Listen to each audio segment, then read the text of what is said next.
Hello, future toppers. Let's make maths simple, intuitive, and fun together. So, we got wholesome new problem which says the probability of this is of three events A, B, and C are given by P of A is this, P of B is this, P of C is this. Okay, let's respond. So, we got P of A as 6 by 10, P of B as 4 by 10, P of C as 5 by 10, and I will not simplify things because I want to keep base to be same. Now they have given P of A union B. So P of A union B is what? P of A plus P of B minus P of A intersection B. Okay.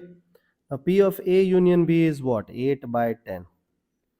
P of A, we know that it is 6 by 10.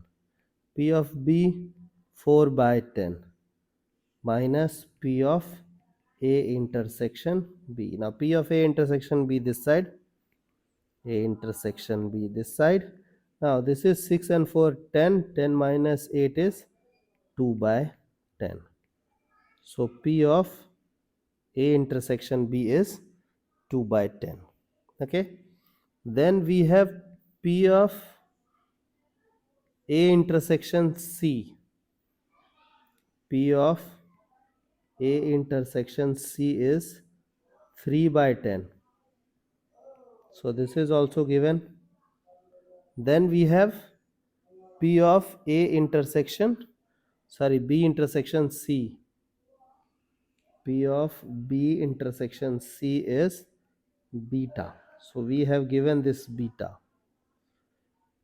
Okay. And then we have P of A intersection B intersection C as 1 by 2. So we have to find out P of A union B union C. Okay, let's respond to that part.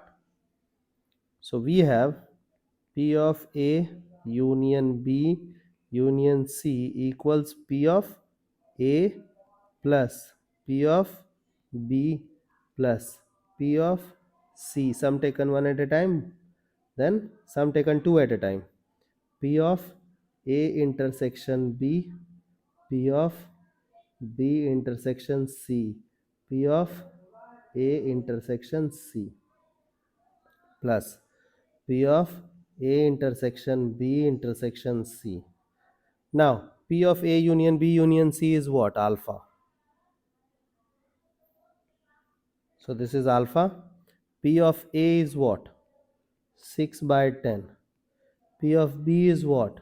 4 by 10. P of C is what? 5 by 10.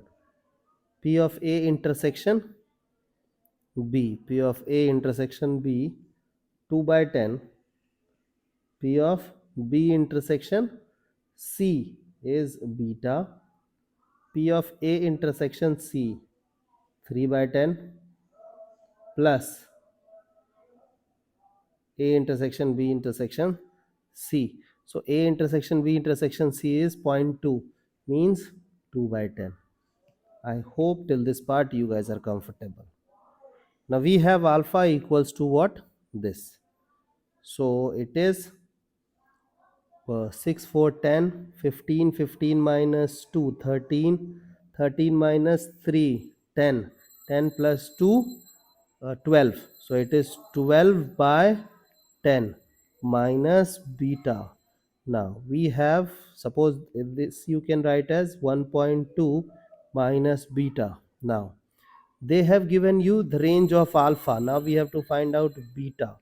So who is beta? Beta will become 1.2 minus alpha. Now they have given you the value of alpha. Alpha is ranging from 0.85 to 0.95. Alpha ranging from 0.85 to 0.95. Now suppose that we wish to find out value of beta. So if you want to find minimum value, you should subtract maximum value of alpha, correct? So if you'll subtract maximum value of alpha 0.95, you will be left with 0.25. 0.25, and if you subtract minimum, you will have maximum. So 0.85, 15 that side, and 2, 35. This means 0.35. Therefore the range of beta is 0.25 to 0.35. I hope the idea is clear and you guys can handle similar situations. So see you guys in next session of MathFlix.